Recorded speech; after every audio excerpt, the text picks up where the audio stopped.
हमारी मांग क्या है, हम इन सब पर बात करेंगे। आप लोगों का 15-20 मिनट का समय चाहिए, सारी चीज़ें क्लियर करेंगे, क्योंकि हम लोग व्हाट्सएप में यूनियन चलाने में भरोसा नहीं करते, फील्ड में लड़ने में भरोसा करते।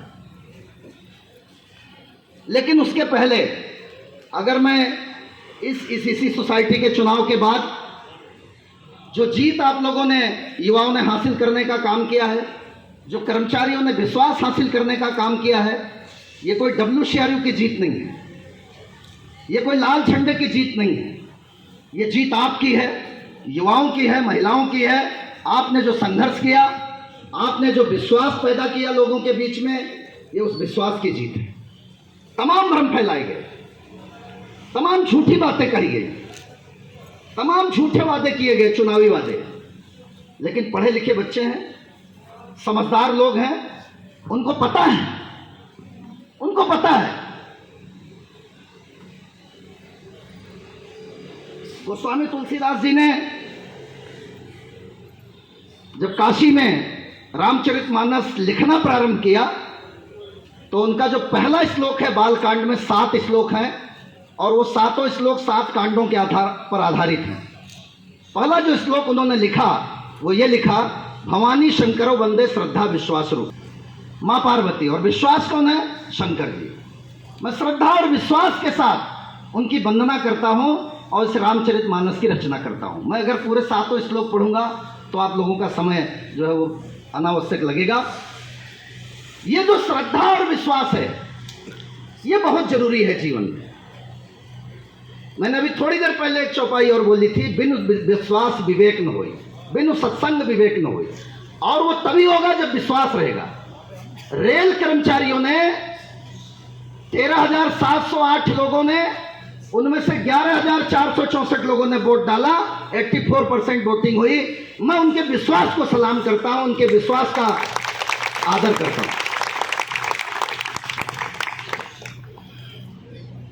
और जीतने के बाद निश्चित रूप से युवाओं की जिम्मेदारी बढ़ जाती है। अहंकार नहीं होना चाहिए, ये ध्यान रखना। शोहरत की बुलंदी पल भर का तमाशा है, जिस साथ पे बैठे हैं वो टूट भी सकती है। शोहरत मिल जाए, अहंकार नहीं होना चाहिए। जिसने विश्वास आप पे दिया उसकी भी जय जय, उसका भी सम्मान। जिसने विश्वास नहीं दिया उसकी भी जय जय और उसका भी सम्मान। आगे उसके अंदर विश्वास पैदा करेंगे, ये हमारी कोशिश होनी चाहिए। अहंकार बिल्कुल नहीं होना चाहिए, ये ध्यान रखना, क्योंकि अहंकार भगवान का आहार है, भगवान का आहार है। अब ये अलग बात है कि भगवान के नाम पे वोट मांगकर सत्ता चलाने वाले लोग भी अहंकारी हो गए, ये अलग बात है। भगवानी के नाम पे आए हैं और अहंकारी हो गए, तो भगवान ने थोड़ा सा सबक दिया, हद में रहो। एको अहम द्वितीयो नास्ति नहीं चलेगा, अहम ब्रह्मास्मि नहीं चलेगा। सिर्फ तुम ही नहीं हो, संसार में और भी बहुत सारे लोग, ठीक है। तो हम उन्हीं लोगों से, उसी मासरे से ये डिमांड लेके आए हैं। ये हमारा बुढ़ापे का सहारा है, ये हमारा जीवन का सहारा है, इसे दे दो। कोई नुकसान नहीं है होगा आपका, पता है कोई आर्थिक बोझ नहीं पड़ेगा, इसे दे दो। अब कई लोग इस मासरे में, मैं रामचरितमानस को आजकल बहुत कनेक्ट करता हूं अपनी सभाओं में। उसके पीछे वजह है कि सरकार को सुनाने के लिए इसका रास्ता लेना बहुत जरूरी है, क्योंकि वो इसके आधार पर ही तो आने वाला काम करते हैं। मैं आप लोगों से एक बात पूछता हूं, संस्कृत में रामायण की रचना किसने की थी? रामचरितमानस की नहीं है, किसी को मालूम? महर्षि वाल्मीकि ने। बहुत बढ़िया जवाब दिया, महर्षि वाल्मीकि, ठीक है। और उनके मुंह से जो पहला संस्कृत का श्लोक निकला, वो क्यों निकला पता है आपको? नहा रहे थे, वहां पर एक क्रौंच पक्षी का जोड़ा विहार कर रहा था, आपस में मिलन कर रहा था, और एक बहेलिया आया और उस बहेलिये ने उस क्रोध पक्षी के जोड़े पर क्या किया, अपना तीर चलाया शिकार के लिए। तीर चलाया तो एक मर गया और उसके वियोग में उसकी पत्नी भी वहीं दम तोड़ के मर गई। ये आप लोगों ने सुना होगा या देखा होगा। इस अन्याय को, अब देखो जो मैं शब्द यूज कर रहा हूं, इस अन्याय को, इस घोर अन्याय को, इस अत्याचार को महर्षि वाल्मीकि का मानस सहन नहीं कर सका और उनके मुंह से पहला श्लोक फूटा अपने आप, मां सरस्वती की कृपा से, मां निषाद प्रतिष्ठाम तम शाश्वती क्षमा यत् क्रोच मिथुनादेकम कामवधि मां मोहितम। जिस प्रकार से तुमने इस काम वासना से मोहित क्रोच के पक्षी को, जोड़े को आपने मार दिया है, उसी प्रकार से तुम्हें भी इस पूरे संसार में कहीं भी चैन न मिले और तुम भी मारे जाओ। यह जो पहला शब्द निकला, ये पहला शब्द अन्याय के प्रतिकार के खिलाफ निकला। आप समझ रहे हो मैं जहां जाना चाह रहा हूं। और यहां अन्याय पे अन्याय हो रहा है और आपको ईश्वर ने, मां सरस्वती ने वाणी देने का काम किया है, लेकिन आपके अंदर से आवाज नहीं निकल रही, नहीं निकल रही। तो हम क्या सीख रहे हैं उस रामायण से, क्या सीख रहे हैं उस रामचरितमानस से? झूठ, फरे, भ्रम सब फैलाए जाते हैं। अभी हमारे साथी ने कहा हमारा अधिकार है पेंशन, बहुत अच्छी बात कही, मैं शब्द सुन रहा था। अधिकार खोकर बैठ रहना यह महादुष्कर्म है, न्यायार्थ अपने बंधु को भी दंड देना धर्म है। इस तथ्य पर ही कौरवों से पांडवों का रण हुआ, जो भव्य भारतवर्ष के कल्पांत का कारण हुआ। अधिकार खोकर बैठे नहीं रहना है, लड़ाई लड़नी है। अगर दुर्योधन ये कह सकता है कि सूच्यंग्रम नहीं उदास्यामि विना युद्धेन केशव, तो फिर युद्ध लड़ना ही पड़ेगा। अगर सरकार ये कह रही है कि अगर हमने ओल्ड पेंशन स्कीम दे दी तो ये देश की आर्थिक स्थिति बेहद खराब हो जाएगी और देश में संकट पैदा हो जाएगा। ये कुछ दिन पहले आप लोगों ने टीवी न्यूज में और अखबारों में पढ़ा होगा, पढ़ा नहीं पढ़ा? पढ़ा है आपने। ऑल इंडिया रेलेवेंस फेडरेशन का सिपाही अगर देश में संकट आए, चाहे वो आर्थिक संकट हो, चाहे वो संप्रभुता पे संकट हो, मैं दावे से कह रहा हूं, दावे से, अगर देश में संकट आने की बात आएगी तो ओल्ड पेंशन स्कीम क्या, हम अपनी तनख्वाह भी कम कराने के लिए तैयार, जहां देश की बात आएगी। क्योंकि राष्ट्र से बड़ा कोई नहीं है, राष्ट्र से बड़ा कोई नहीं है। नौकरी रख दो, पेंशन रख दो, माता पिता, पत्नी, परिवार, बच्चे सब एक तरफ रख दो, एक तरफ राष्ट्र को रख दो। ऑल इंडिया रेलेवेंस फेडरेशन का सिपाही अगर राष्ट्र पे संकट आएगा तो सबको छोड़ करके राष्ट्र के साथ खड़ा मिलेगा। इससे हम पीछे हटने वाले नहीं, इससे पीछे हटने वाले नहीं है। लेकिन अगले दिन ये खबर आए कि इस देश की सरकार ने, इस देश के बड़े बड़े उद्योगपतियों का 12 लाख करोड़ रुपए जो एनपीए में बट्टे खाते में चला गया था, उसे माफ करने का काम किया गया है। तो फिर हमारी लड़ाई जायज है, हम लड़ने के लिए तैयार हैं।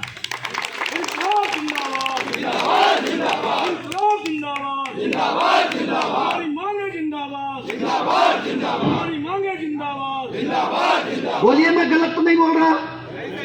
अगर 12 लाख करोड़ रुपए नॉन परफॉर्मिंग एसेट्स के नाम पर कि ये पैसा उद्योगपतियों का वापस नहीं आ पा रहा है, वो दिवालिया हो गए हैं, इसलिए माफ कर दिया जाए, तो फिर रेल कर्मचारियों को, केंद्रीय कर्मचारियों को, राज्य के कर्मचारियों को, राज्य की पुलिस को, आरपीएफ को, सभी को पेंशन पाने का हक है। और इससे राष्ट्र पर कोई संकट खड़ा नहीं होगा, इससे राष्ट्र उत्थान करेगा, व्यापार बढ़ेगा, पैसे आएंगे, मार्केट में जाएंगे, लोगों के खर्च करने की क्षमता बढ़ेगी, उत्पादन बढ़ेगा और देश की जीडीपी में ग्रोथ पैदा होगा। होगा नहीं होगा? फिर हमारा राजा कहता है नहीं, हम आपसे टैक्स लेंगे, दुनिया भर के टैक्स लेंगे। इनकम टैक्स तो आप दे ही रहे हो, बाकी और कितने प्रकार के टैक्स हैं। ये देश दुनिया की 5वीं बड़ी अर्थव्यवस्था बन गया है। कितने लोगों को मालूम है? पढ़ा ना अखबार में? ये देश दुनिया के जितने 284 देश हैं उनमें इस समय ये सबसे बड़ी 5वीं अर्थव्यवस्था है नहीं है? और हमारी तैयारी कौन सी है? तीसरे की। यही है ना? यही नारा दिया जा रहा है कि जीडीपी इतनी बढ़ाएंगे ठीक है ना। जीडीपी इतनी बढ़ाएंगे कि हमें किस पे पहुंचना है, तीसरे नंबर पे पहुंचना है। लेकिन किसको पहुंचना है? 80 करोड़ लोग 5 किलो राशन पे जीवित हैं। 80 करोड़ लोग। अभी सरकार ने क्या किया? 5 किलो गेहूं प्रति माह फ्री में देने का वादा किया ना चुनाव के पहले 80 करोड़ लोगों को। यानी 60 करोड़ लोग ऐसे हैं 140 में से जो अपने आप कमा के खाने के लिए सक्षम हैं। यही मानना है सरकार का। 80 करोड़ लोग गरीबी रेखा के नीचे। उन 60 करोड़ लोगों में इस देश की 99% संपत्ति, मैं जो बात कहने जा रहा हूं युवाओं बहुत गौर से सुनना, व्हाट्सएप से बाहर निकलो।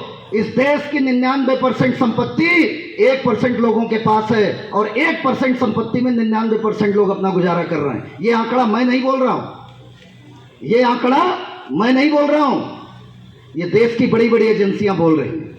यानी संपत्ति तो बढ़ रही है, अर्थव्यवस्था तो बढ़ रही है, लेकिन कुछ चुनिंदा लोगों की बढ़ रही है, कुछ मुट्ठी भर लोगों की बढ़ रही है जो चुनावों के समय में बॉन्ड खरीद सकते हैं। समझ रहे हो ना हमारी बात को?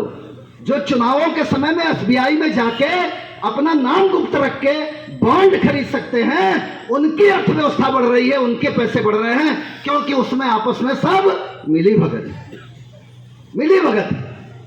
हम तो अपने पेंशन का 50% हिस्सा मांग रहे हैं। क्या मांग रहे हैं? 50% हिस्सा मांग रहे हैं। और दूसरे लोग वो भी नहीं मांग रहे, झूठ बोल के लड़ाई लड़ रहे हैं। खुद के आगे सूरज से, लैंप क्या है, रोशनी देता है सूरज से जंग जीतने निकले थे बेवकूफ। सारे सिपाही मोम के थे, पिघल के आ गए। यही हुआ ना। एनपीएस क्या है, मैं इस पे बात करूंगा थोड़ा। 2004 में अचानक कैबिनेट की बैठक बुलाई गई और भारत सरकार ने, तत्कालीन एनडीए सरकार ने ये कैबिनेट नोट प्रस्तुत किया। 1 जनवरी 2004 के बाद जो लोग केंद्र और राज्य सरकार में आएंगे, 2023 की नवंबर में अक्टूबर में ये कैबिनेट बैठक हुई, वो सब एनपीएस के तहत शासित होंगे। कोई नियम नहीं बनाएंगे, कोई कानून नहीं बनाएंगे। लोग भर्ती हुए 2004 के आखिरी में 5 में, उनको पता ही नहीं था एनपीएस क्या होती है। किसी को उस समय रिटायर तो होना नहीं था, तो उन लोगों को पता नहीं चला। लेकिन जब लोग आए, धीरे धीरे मिलिट्री में लोग गए, रेलवे में लोग गए। क्या करना है? नहीं, कोई बात नहीं, कोई बात नहीं। मिलिट्री में लोग गए, रेल में लोग आए, सीआरपीएफ में गए, पुलिस में गए, आतंकवादियों के हाथों मारे गए, पेट्रोलिंग के दौरान रनओवर हुए। अब प्रश्न ये उठता है कि उनकी पत्नियों को, शहीद की पत्नियों को क्या मिलेगा? तो जब खोजा गया, नियम निकाले गए, तो पता चला कि वो तो सब एनपीएस में थे, उनको किसी प्रकार का लाभ नहीं मिलेगा, ना अनुकंपा नियुक्ति, ना कोई पेंशन, ना कोई ग्रेच्युटी। अब जब कुछ नहीं मिला तो तमाम मिलिट्री की विधवाओं ने, रेल के कर्मचारियों की विधवाओं ने, हमारे पुलिस जवानों की विधवाओं ने यूनियन का सहारा लिया। कहां जाएंगे लोग? तो कामरेड उमरावल पुरोहित जी ने भारत सरकार के सामने यह सवाल किया कि इन विडोज का, इन विधवाओं का क्या होगा? इनको ना पेंशन है, ना ग्रेच्युटी है, ना अनुकंपा नियुक्ति है। तो सरकार ने पहली बार 2008 में, और ये लड़ाई WCR से शुरू हुई थी साथियों, मैं आपको बताना चाहता हूं। हमारे आदरणीय महामंत्री कॉमरेड मुकेश गालत जी ने इस लड़ाई को लड़ा, जब यहां पर एक assistant loco pilot Awadhesh Tripathi दिवंगत हुआ, तो उसकी पत्नी संध्या त्रिपाठी को कुछ नहीं मिला, वो एनपीएस में भर्ती हुआ था। यह 2006 का केस था।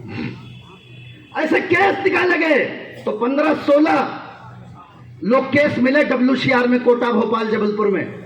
इस लड़ाई को लड़ने का काम किया गया, ऊपर ले गए बात को।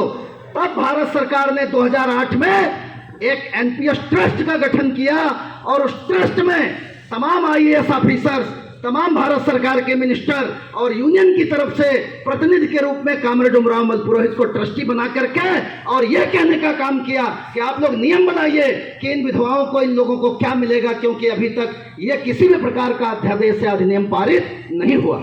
और तब एक आदेश निकाला गया कि जब तक एनपीएस में कोई पुख्ता नियम नहीं बन जाते तब तक उन विधवाओं को अनुकंपा नियुक्ति मिलेगी और पुराने कर्मचारियों की तरह पेंशन मिलने का काम होगा, जो आज तक लागू है, जो आज तक लागू है। ये लड़ाई ऑल इंडिया रेलवेमेंस फेडरेशन के तत्कालीन अध्यक्ष, राष्ट्रीय अध्यक्ष कामरेड उमराव अहमद पुरोहित ने लड़ने का काम किया। और जब वो ट्रस्ट में शामिल हुए कर्मचारी प्रतिनिधि के रूप में, तमाम आईएएस, तमाम कलेक्टर्स, तमाम रेल के अधिकारी, 25-30 लोगों का ये ट्रस्ट बना था। भारत सरकार के डीओपीटी के मिनिस्टर उसमें शामिल थे, क्योंकि एनपीएस में आईएएस भी आता है। एनपीएस में रेल में जो अधिकारी भर्ती हुआ 2004 के बाद वो भी आता है। एनपीएस में वो तमाम लोग आते हैं जो 2004 के बाद भर्ती हुए, चाहे वो स्टेट के हो, चाहे वो सेंट्रल के हो, चाहे वो अधिकारी हो, चाहे वो कर्मचारी, सभी शामिल है। सभी के लिए एक ही नियम है और तमाम लोगों की एक कमेटी बनाई गई। और हमारे लोगों ने, कुछ होते हैं ना लड़ाई के दुश्मन, लड़ाई को कमजोर करने वाले होते हैं। विश्वामित्र जब राम को लेके गए तो वहां 3 बड़े राक्षस थे जंगल में, ताड़का, सुबाहु और मारीच। नाम सुना है? नाम सुना है ना? ताड़का को मारा, एक ही बाण प्राण हर लीना, दीन ज्ञान निष्पत प्रभ दीना। एक बाण में प्राण हर लिया, उसको ज्ञान दिया और अपने शरण में ले लिया। सुबाहु को मारा, मारीच को छोड़ दिया। मारीच को कैसे मारा था? बिन फर बाण राम तही मारा और परा धरन सत जोजन पारा। बिना फर के बाण मारा था, उसमें आगे तीर में जो ऐसे नुकीला बना रहता है ना, वो नहीं था। बिन फर बाण, बिना फर के बाण मारा और 100 जोजन दूर जाके गिरा वो लंका में। विभीषण, वो कौन था? मारीच। और जब राम नासिक पहुंचे पंचवटी में, तो रावण ने किसका उपयोग किया?